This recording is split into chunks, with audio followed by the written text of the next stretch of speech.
Hello বন্ধুরা, কেমন আছো তোমরা? আশা করি সবাই খুব ভালো আছো। আমি মেঘা আর চলে এসেছি তোমাদের জন্য একটা নতুন ভিডিও নিয়ে। ভিডিওটা এখান থেকেই শুরু করলাম, ভাবলাম যে যাচ্ছি যখন একটা ভিডিও তোমাদের জন্য শেয়ার করাই যেতে পারে। কোথায় যাচ্ছে আজকে পুরো ভিডিওটা তোমাদের সাথে শেয়ার করব। বড় ভিডিও আসতে একটু লেট হচ্ছে, একটু শর্টই বেশি আপলোড করছি, একটু ইউটিউব চ্যানেলে সমস্যা থাকার কারণে এটা করছি। তবে নিশ্চিন্তে থাকো, এখন থেকে মাঝে মাঝেই বেশ লং ভিডিও তোমাদের জন্য আসবে। আর আজকে আমি যাচ্ছি দুটো কাজগুলো কি যেতে যেতেই চলো আলোচনা করি তোমাদের সাথে। আর দেখো, দেখতে দেখতে মেট্রো টিকিট কেটে মেট্রো চলে এসেছে। তো যাই হোক, মেট্রোতে উঠে ফার্স্টে আমি নামবো সেন্ট্রাল। দরজা খোলার সাথে সাথেই একটা ঠান্ডা হাওয়া এসে স্পর্শ করলো, আর মনে হলো আহা কতই না শান্তি। আর দেখতে দেখতে আমরা রওনাও দিয়ে দিলাম।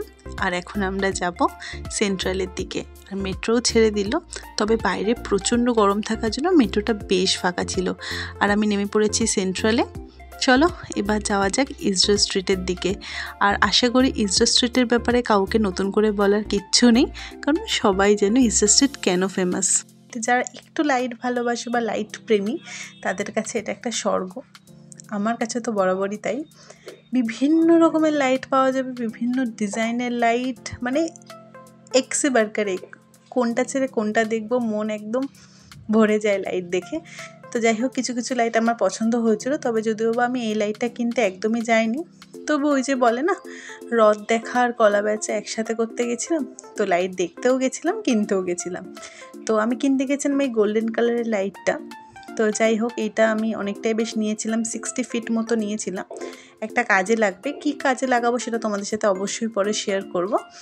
তবে লাইটটা কিনে নিয়েছি, তবে নর্মাল লোকাল মার্কেটে থেকে কিন্তু অনেক সস্তায় পেয়েছি। আর ওর পরেই চলে গেছিলাম একটু হাতিবাগান, কারণ হাতিবাগানে কিছু কেনাকাটা ছিল, সেটা তোমাদের সাথে ভিডিওতে শেয়ার করব। আর এই চিকেন কারির কুর্তিটা, উফ অসাধারণ এই দোকানটা।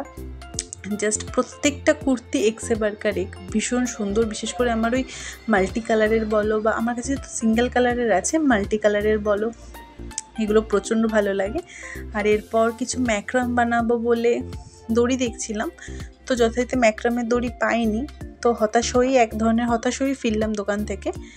আর দড়িটই দেখা কমপ্লিট হয়ে গেলে এরপর চলে যাব একটা দোকানে, একটা কুর্তির পিস, যেটা অর্ধেকটা কিনে নিয়ে গেছিলাম, বাট আরও কিছু পিস লাগবে, তার জন্য আমি কিনতে এসেছি। ওকে, এই দোকানটা থেকে আমি বরাবরই কুর্তি কিনি। যদি আমরা প্রিভিয়াস কোনো কুর্তির ভিডিওর ব্লগ দেখে থাকো হাতিবাগানে, তাহলে সেখানে তোমরা দেখতে পাবে। এই দোকান থেকে ইয়েলো কালারের পিসটা কিনেছিলাম, তবে আমারটাতে একটু স্টিচ করা ছিল। এই কাকুর দোকানটা কিন্তু ভীষণ ভালো। যদি তোমরা চাও অবশ্যই বলো, আমি এর উপর অবশ্যই একটা ইউনিক ভিডিও বানানোর চেষ্টা করব। তো যথারীতি এই দোকানে আমি পাইনি, তবে কাকু আমাকে বলেছিল যে একদিন পরে আসো, তোমাকে আমি এনে দেবো। তবে আমার বাড়ি থেকে হাতিবাগান তো বড্ড বেশি দূর, তার জন্য আর চাইনি। আশেপাশের দোকানগুলোতে একটু খোঁজ করে দেখছিলাম, যদি সেম জিনিস পেয়ে যাই তাহলে আজকেই কাজটা কমপ্লিট হয়ে যাবে। বলতে না বলতেই এই দোকানে পেয়ে গেছিলাম হোয়াইট কালারের কুর্তিটাকে। দুর্ধর্ষ লাগছিল না দেখতে, কেন জানি না আমাকে একটু হোয়াইট একটু বেশি অ্যাট্রাক্ট করে। আর এখানে প্রত্যেকটা পিস কটন ফ্রেন্ডলি, আর এত সুন্দর কোয়ালিটি, দেখেও যেরকম সুন্দর আইসোদিং লাগছে, আর পরলে তো ভীষণ কমফোর্টেবল লাগবে।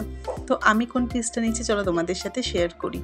আর এই নিচে হোয়াইট কালারেরটা, এই পাশে হোয়াইট ফ্লোরালটা, দুটোই কিন্তু আমার ভীষণ পছন্দ হয়েছে। যদি নেক্সট টাইম যাই অবশ্যই এই দুটোর মধ্যে কোনো একটা অবশ্যই কিনে নিয়ে আসবো। আর এই যে আমার কুর্তির পিস যেটা পেয়ে গেছে, এটা মনে হয় 400 টাকা করে মিটার নিয়েছিল। এটা হোয়াইট শিফন মেটেরিয়াল আর গোল্ডেন, কি বলে এগুলোকে, দানা দানা টাইপের কিছু একটা দিয়ে কাজ করা, তবে পড়ে যাচ্ছিল না, ভীষণ ভালো কোয়ালিটি। তো কমপ্লিট নিয়ে নেওয়া। এরপর রাস্তার মাঝেই দেখলাম একটা ইডলি গোয়ের গাড়ি, দুটো দাদা বিক্রি করছিল। আর আমার প্রচণ্ড খিদে পেয়ে গেছিলো, তাই নিয়ে নিয়েছিলাম দুটো ইডলি। আর মনে হয় 20 টাকা প্লেট ছিল। তো যাই হোক, আজকের মতো ভিডিও এখানেই শেষ। আসছি পরবর্তী ভিডিও নিয়ে খুব তাড়াতাড়ি, ততক্ষণের জন্য টাটা।